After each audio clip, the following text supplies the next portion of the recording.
हे रामा पुरुषोत्तम नरहरे नारायणा केशवा गोविंदा गरुणध्वजा गुणनिधे दामोदरा माधवा।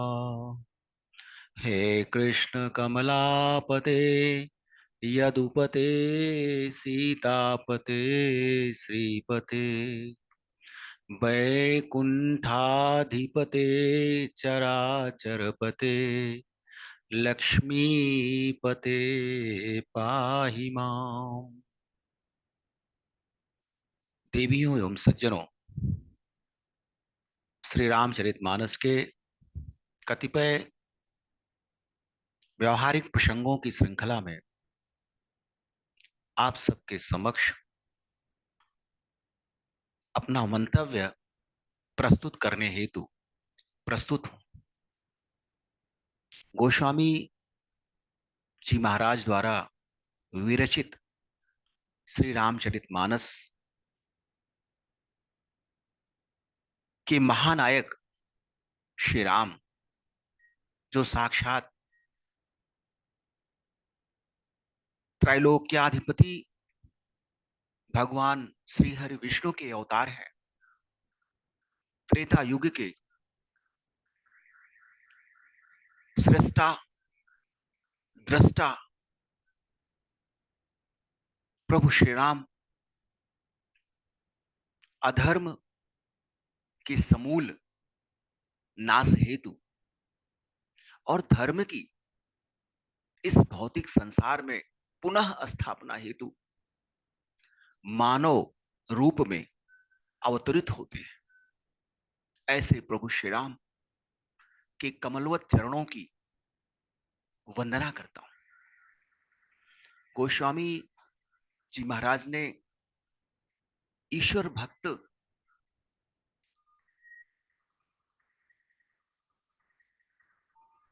का वर्गीकरण कुछ इस प्रकार किया हुआ है कि जपहि नाम जन आरत भारी, मिटहि कुसंकट होहि सुखारी। राम भगत जग चारि प्रकारा, सुकृति चारिव अनघ उदारा। जपहि नाम जन आरति भारी, मिटहि कुसंकट होहि सुखारी। राम भगत जग चारि प्रकारा, सुकृति चारिव अनघ उदारा। इस भौतिक संसार में ईश्वर के भक्त चार प्रकार के माने गए। संकट से घबराए हुए दुखी भक्त जब राम के नाम का जाप करते हैं तो उनके बड़े से बड़े संकटों का शमन हो जाता है तथा वे भौतिक जगत में सुख की अनुभूति करने लगते हैं। इस भौतिक संसार में चार प्रकार के भगवत भक्त दृष्टिगत होते हैं। अर्थार्थी, धन की धन धान की इच्छा से ईश्वर का भजन करने वाले अर्थार्थी कहलाते हैं। जिनकी अर्थ की कामना होती है, जिनके जीवन में धन का प्राधान्य होता है, जिनके आकांक्षा धन प्रधानता की होती है, ऐसे अर्थ की याचना करने वाले, ऐसे धन की इच्छा रखने वाले ईश्वर का भजन करते हैं। दूसरे आर्त। आर्त संकट से मुक्ति हेतु प्रभु का भजन करने वाले होते हैं।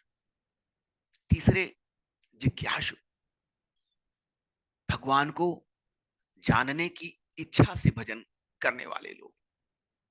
और चौथे नंबर पर आते हैं ज्ञानी, भगवान को तत्व से जानकर स्वाभाविक रूप में निस्वार्थ भाव से प्रेम पूर्वक भजने वाले।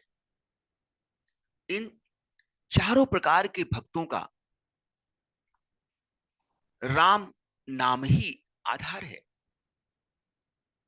किंतु इन सभी में ज्ञानी भगवान को सर्वाधिक प्रिय होते हैं।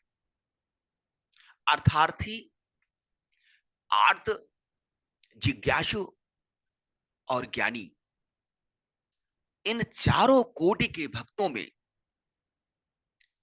ज्ञानी परब्रह्म परमेश्वर को अत्यंत प्रिय होते हैं। नाम राम को कल्पतरु, कलि कल्याण निवासु, जो सुमिरत भयो भांगते, तुलसी तुलसीदास।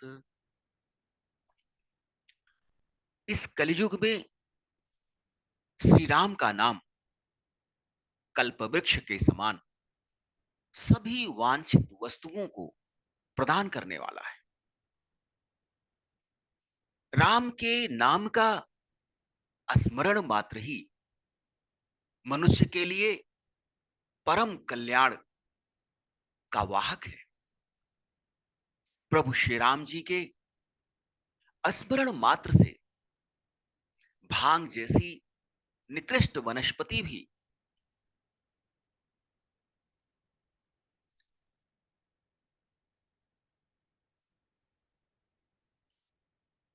की प्रकृति वाला प्राणी तुलसी के समान पवित्र हो जाता है।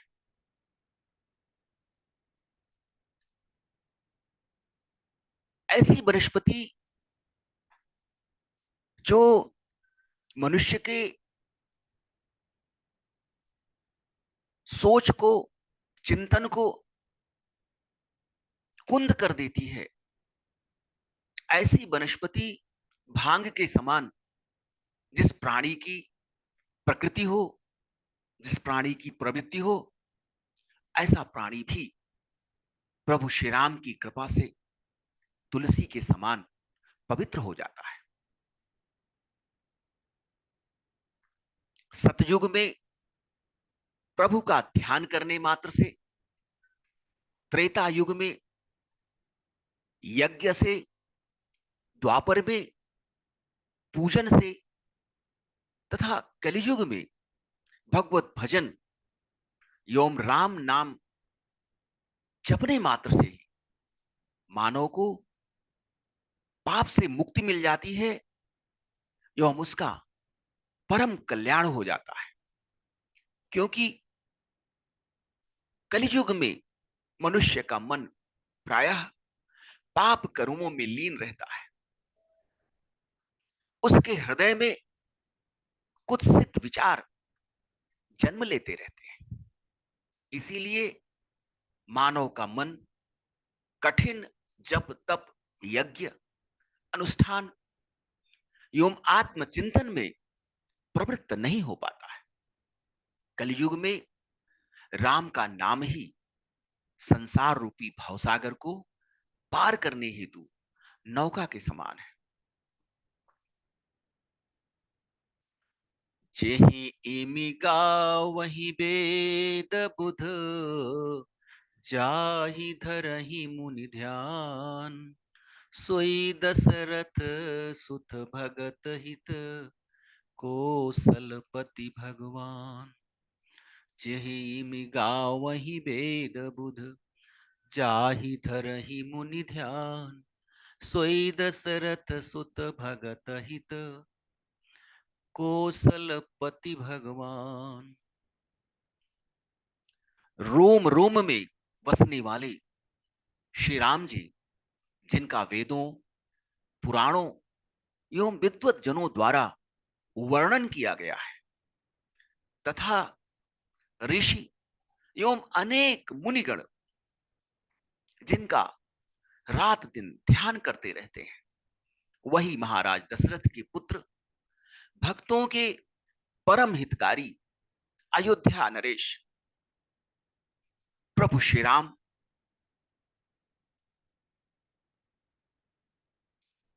वही परब्रह्म परमेश्वर हैं, जिनका स्वरूप निर्गुण, निराकार, अजन्मा एवं अद्वैत है। श्री राम जी उन्हीं का सगुण स्वरूप अवतार है।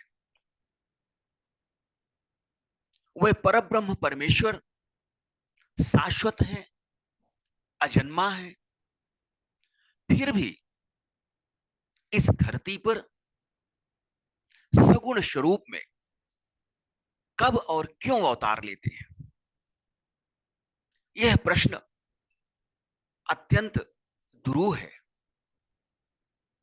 मानव मन की इच्छा, आकांक्षा, जिज्ञासु प्रवृत्ति ने ईश्वर के प्रति सदैव एक उत्कंठा, एक कौतूहल जागृत किया है। उस परब्रह्म परमेश्वर से विलग प्राणी सदैव यह सोचता रहता है, यह चिंतन करता रहता है कि ईश्वर का अस्तित्व है या नहीं। यदि ईश्वर का अस्तित्व है तो प्रत्यक्ष क्यों नहीं है? ईश्वर हर कहीं, हर कठिनाई में, हर परेशानी में जीव के साथ क्यों नहीं खड़ा हो जाता है? वास्तव में ईश्वर की सत्ता के प्रति संशय करने वाले मूढ़ प्राणी, जिनका स्वभाव ईश्वर की शक्ति को नकारना है, अपने अहंकार के कारण, अपने अभिमान के कारण, स्वयं को कर्ता भाव में देखते हुए ईश्वर की शक्ति पर सदैव संदेह करते रहते हैं। ऐसे लोगों के लिए भक्ति की आवश्यकता है, ज्ञान की आवश्यकता है। ईश्वर के सामीप्य का दर्शन करना सहज नहीं है। इसके लिए कठोर साधना की आवश्यकता है। कठोर साधना के माध्यम से ईश्वर के प्रति निष्ठा रखते हुए भक्ति भाव से यदि हम उस परब्रह्म परमेश्वर का स्मरण करें तो सदैव ही वो हमारे साथ विद्यमान रहता है और संसार के प्रत्येक जीव की, संसार के प्रत्येक प्राणी की रात दिन रक्षा करने, भरण पोषण करने के लिए वह कृत संकल्पित रहता है।